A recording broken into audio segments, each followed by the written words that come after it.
Что делает парфюм популярным? Удачный брендинг или выверенная формула? Хотя аромат Tom Ford Bout de Jour выполнен в привычном стиле средств для парикмахерских середины прошлого века, на самом деле это искусственное переосмысление.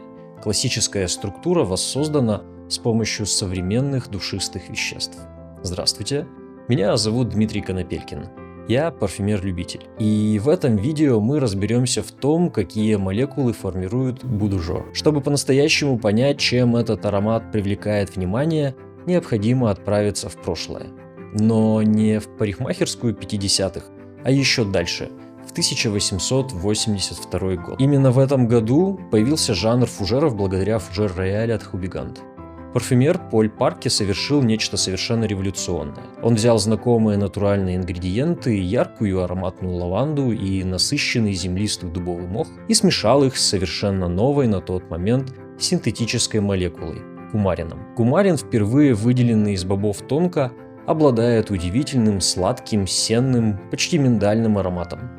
Это специфическое сочетание лаванды, дубового мха и кумарина стало архитектурным прототипом для всех последующих фужеров. Название фужер по-французски означает папоротник, но аромат не пытается пахнуть как настоящий папоротник. Его цель – воссоздать идею папоротника. Что-то зеленое, свежее, но землистое, насыщенное. На протяжении десятилетий фужеры были основой классической мужской парфюмерии, воплощением образа ухоженного и уверенного в себе мужчины, и характеризовались чистой мыльной свежестью, напоминающей лосьон после бритья на фоне глубокого мшистого тепла. Но в 20 веке парфюмеры столкнулись с серьезной проблемой, заложенной в самой основе формулы. Оказалось, что в составе натурального дубового мха есть потенциальные аллергены, в частности, атронол и хлоротронол. В ответ регулирующие органы, такие как Международная ассоциация парфюмерии ИФРА, ввели жесткие ограничения на использование чистого абсолюта дубового мха. Более того, с 2019 года в новых продуктах больше нельзя использовать необработанный абсолют дубового мха выше следовых концентраций. Для парфюмеров это стало серьезным вызовом. Как построить фужер без основного компонента? Это создало кризис, но также открыло путь для невероятных инноваций. Парфюмерия должна была развиваться, и открытие нескольких ключевых душистых веществ позволило переосмыслить классический фужер. Первое вещество – эвернил. Хотя в официальном списке ингредиентов указан экстракт эвернии сливовой, настоящий дубовый мох, широко известно, что в подобных ароматах используются синтетические молекулы-заменители. И главный кандидат – эвернил, также известный как веромоз. Эвернил – настоящее чудо парфюмерной химии. Он точно передает суть дубового мха. Сухой, землистый, слегка древесный аромат, но при этом он чище, ярче и, что самое главное, не является аллергеном. Он придает фужерному аккорду необходимую структурную поддержку, но при этом делает его более прозрачным и современным. Добавив следовое количество абсолюта дубового мха и усилив его эвернилом, парфюмер может создать одновременно классическую и современную базу. Если вам нравится это видео, поставьте лайк. Но модернизация фужера заключалась не только в замене одного ингредиента, но и в обновлении всего аромата.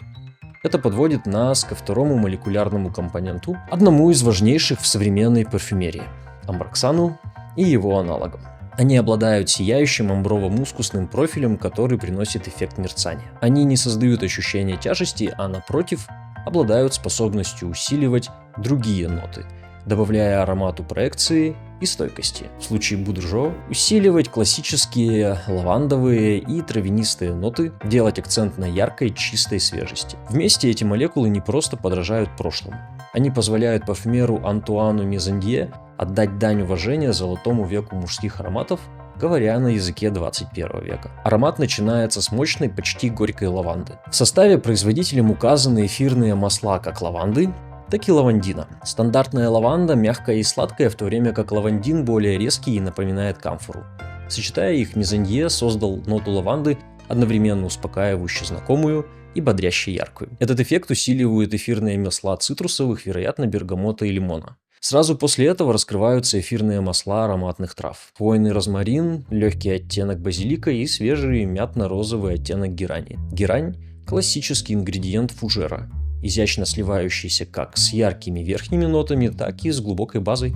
Вся эта секция создает атмосферу, напоминающую тщательно ухоженный европейский сад. Чистый, ароматный и аккуратный. В этом и заключается суть парикмахерской идентичности Будужор. Аромат начинается с резкости измельченной лаванды и искрящейся лимонной цедры. Эта яркость переплетается с аккуратным зеленым сердцем из прохладного розмарина и мятной герани. Наконец, структура закрепляется на подложке из сухого чистого дубового мха, согретого янтарным теплом абраксана. В совокупности Будужор – это больше, чем просто аромат. Это история адаптации и инноваций. Взятая за основу выверенная архитектура ароматического фужера мастерски переосмыслена. А в следующем видео мы разберем настоящую легенду парфюмерии – Шанель Антеус.